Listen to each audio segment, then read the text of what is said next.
स्वागत है दोस्तों हमारे YouTube चैनल मार्क्सवाद और हिंदी साहित्य डॉक्टर शेख नज़ीर।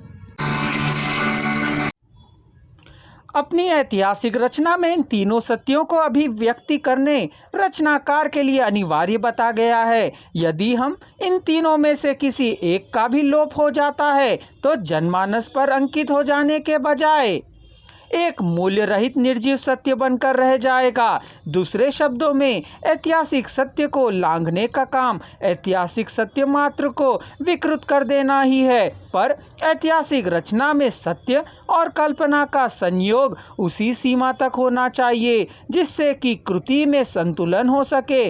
अगर हम देखेंगे तो दोनों में से किसी का भी आवश्यकता से अधिक प्रयोग हो जाना रचना पाठक के लिए बोझिल बन जाएगी।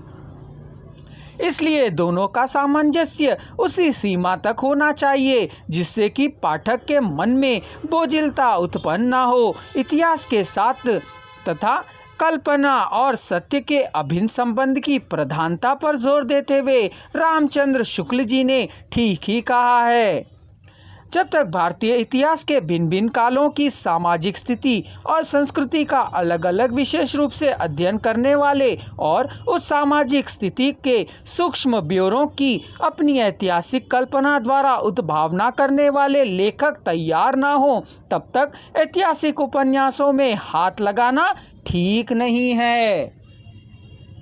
अगर हम दृष्टि से देखें तो साधारण उपन्यास से भी ऐतिहासिक उपन्यास का दायित्व बहुत महत्वपूर्ण होता है, क्योंकि वह पहले इतिहास की असंख्य बातों को जानने के लिए विवश होता है और उसके बाद उसकी गहराई में बैठकर उसका विश्लेषण करना पड़ता है। यही नहीं, वह अपने मन को वर्तमान से हटाकर उसे अतीत की दिव्य चादर पर बिठाकर कल्पना नामक हवा के उड़ान लगाने लगता है। तभी अतीत के मृत पात्र जीवित होकर उसको अपनी कृति में चलते फिरते नजर आते हैं। इतिहास कथन का कार्य ऐतिहासिक साहित्यकार का मुख्य कर्तव्य नहीं है, वह तो इतिहासकार का काम है, पर ऐतिहासिक उपन्यासकार इतिहास को सिर्फ बहाना बनाकर अपने विचारों को वर्तमान की दृष्टि में प्रकट करता है। इस प्रकार ऐतिहासिक उपन्यासकार अपने वर्तमान में चलता फिरता है, सोचता विचरता है और जीता जागता है। ऐतिहासिक उपन्यासों का वर्गीकरण।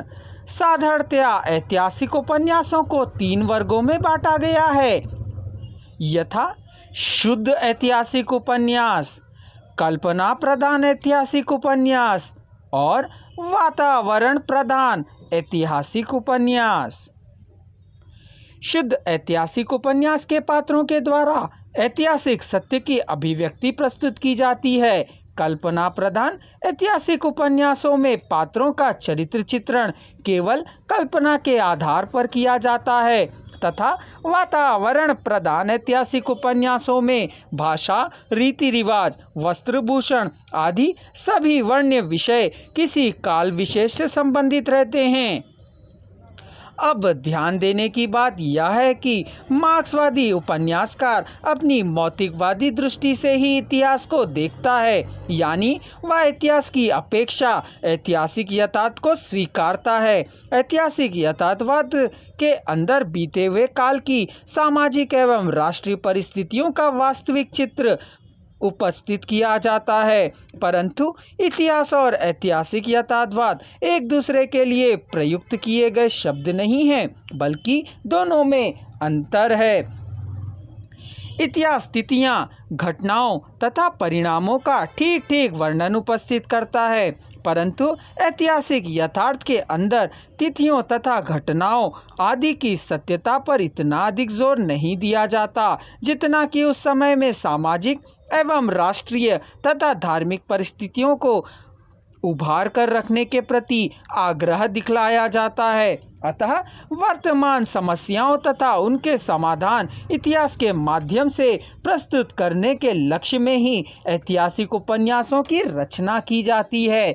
इसके साथ साथ विचारों तथा सिद्धांतों को प्रामाणिकता के साथ प्रस्तुत करने के लिए भी इतिहास का आधार लिया जाता है।